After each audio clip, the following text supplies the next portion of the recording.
What it do, my brothers? What it do, my sisters? To all of my kinfolk, my knee G's out there, y'all already know. What up, tribe? Y'all already know. Back at you again, dropping another one. Obviously, as you see, we talking right now. It's a reason why. Let me say this. Happy post Eclipse Day to everybody that then made it through and whatnot. Clap, give yourself a round of applause. Pat on your shoulder. You made it. You survived. You're still here. You're still alive. But obviously y'all already know. I'm always setting things up for the highway story. And it's the reason why I just said what I said about the eclipse. I was checking out somebody's video, well, several people's videos, a couple of days ago before the eclipse had rolled around. And no, I did not look. I did listen to Dr. B series, and I listened to a lot of Master Gibson, a lot of his recordings. So I was in the right state of mind. But anyway, I was listening to several people videos and whatnot. And majority of everybody kind of said the same thing. On the lines of try your best to reflect back 7 years ago. What was going on in your life at that point in time, and then fast forward a year to that. So basically 2017, then you fast forward to 2018. You know, and I was like, wow. It's like, man, 2017 was a good year. Man, I was a lease purchase driver. Woo, the money was good. The money was real good. Didn't save none of it, but the money was good. Money was real good. My grandbaby, my grandbaby touched down, y'all. She touched down. And she came in 2017. I know the year after, in 2018, wifey and myself, we wound up getting married in 2018. And also we moved out these apartments, and we wound up moving to this house and everything. And it was a lot of good memories.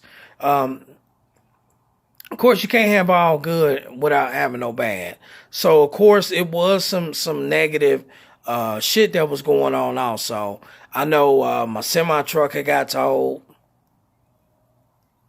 Hey.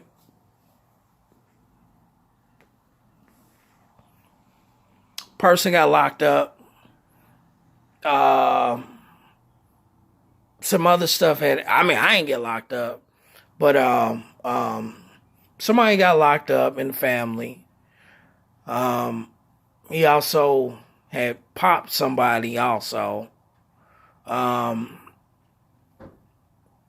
trying to think. I think. Well, I can't. I ain't about to get. Listen. We ain't about to get too deep into any of the memories.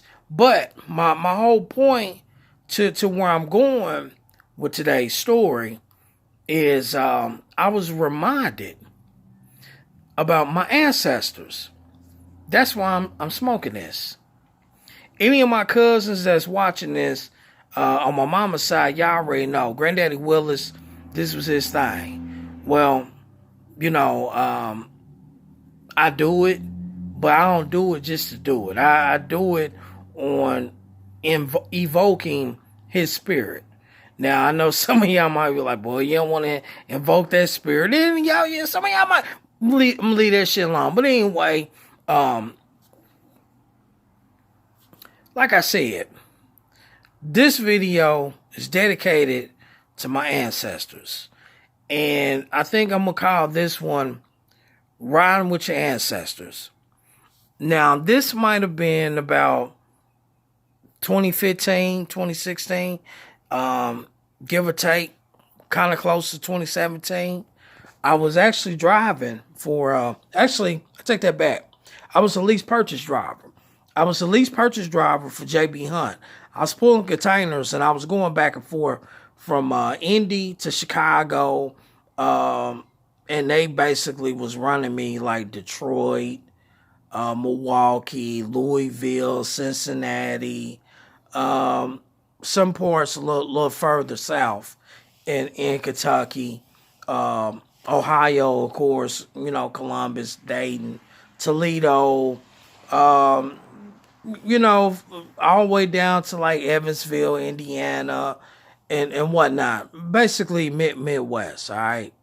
So in the beginning, and it seemed like it's always like this, but in the beginning, the truck was running real good. It was a Freightliner, Cascade. No, Columbia. Yeah, it was a Columbia. And the truck was running good. Then I started having breakdowns. And, I was getting everything fixed and whatnot. So, things was kind of working themselves out. I wasn't making a whole lot of money. I'm going to be honest with y'all, because of my deductions. And I was investing. They got a bomb-ass 401k retirement fund over there. So I was dumping a lot of my money into that. Anyway, this one particular time, I got to fire this one up on this. Because, man, I thought about this. I was like, God damn, boy. So, but we here.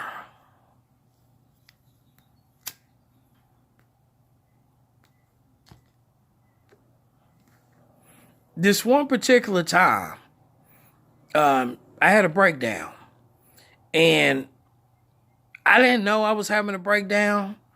Not me, but the truck. I was noticing several things. I was noticing every time that I would put fuel in my truck, how the fuel hand would mysteriously drop from full to almost E within like hours. So I thought my tanks was dirty and whatnot. I went out, I bought shit, trying to clean shit up. Even said something to the maintenance people about the truck. They got the truck in. They looked everything over. They said everything was good. Right? Right?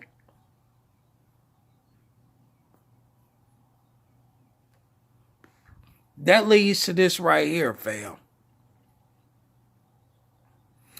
I was coming out of Kentucky. I believe Louisville. Matter of fact, yeah. That's it. I picked up a load. It's a GE plant down in kind of like on the outskirts of Louisville, Kentucky. JB Hunt, they have like a lot of containers down there. So majority of the shit is like drop and hook. But this particular load, they was like, nah, you gotta do a live load. So I was like, all right, bet. So got loaded up and whatnot, and crossed back over to the Indiana side. It's a truck stop. It's a pilot. Exit 16. It's in Memphis, Indiana. So, right. It's a well, they got some other shit now, but back then it was just the Loves on one side, then the pilot was on the other side.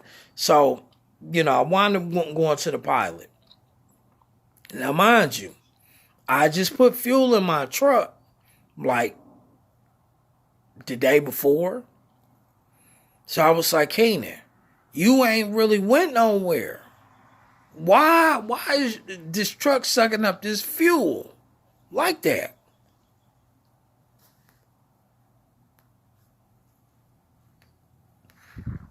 Well, little did what I know, it was a major problem and a major issue that was going on. So I topped my tanks off. Made it all the way to Chicago. Because that box was going back to the BN. I want to say off Pulowski or some shit like that, but it's like in the hood. All right. So made it up there. So I all right. For y'all that don't know, I'm about to give you a small crash course. Doing containers, pulling containers and whatnot. When you come into the rail yard, you have these self kiosks that's on the driver's side, and the company that you might work for, they're supposed to give you like a drop number. So you put all of the information in, and the computer, well, the system, it tells you where they want you to drop that container, and also if the whole unit is going like in row A, section 59, okay? That's where you gotta take it to. And then if you picking up another one coming out that same rail yard, you can put your pickup number in, and that info will pop up also. And when you hit done, everything will print out like on a long ass receipt and whatnot. So I did everything and whatnot, feeling good. But then at the same time, I'm like, yo, I just topped my tanks off. This motherfucker's almost on E. So now I realize higher self, ancestors, because around about that time, Pops had passed away. My daddy had passed away in 2007. My grandmother, she was gone like hell, early 2000s, or probably even late, like 99 or 96, something like that. Grandma had passed away. This on my dad's side. And then my grandfather, his father, he had passed away now Granddaddy Pounds had passed away in 2009. And grandma had passed away, Grandma Pee Wee had passed away, I don't know, probably 2000, something like that. So my point to all of that is, they was close to me, my loved ones, my ancestors. And I had a special relationship with all of them. So I didn't realize, they with a player. And also a higher self too. So higher self said, Kanan, you need to get out the truck and you need to raise your hood and you need to look. Because see, what I ain't tell y'all was during this whole time, I was smelling diesel inside the truck, y'all. Now, I at that point in time, I was smoking cigarettes. I stopped smoking, all right? Because I was like, man, I ain't trying to blow myself up. I was joking, but what I'm about to tell y'all, I'm like, damn, that really could happen. So I raised the hood up, and the truck is running and whatnot, and I'm looking over everything, and I'm like, man, I don't see nothing. So someone's like, keep looking, look harder.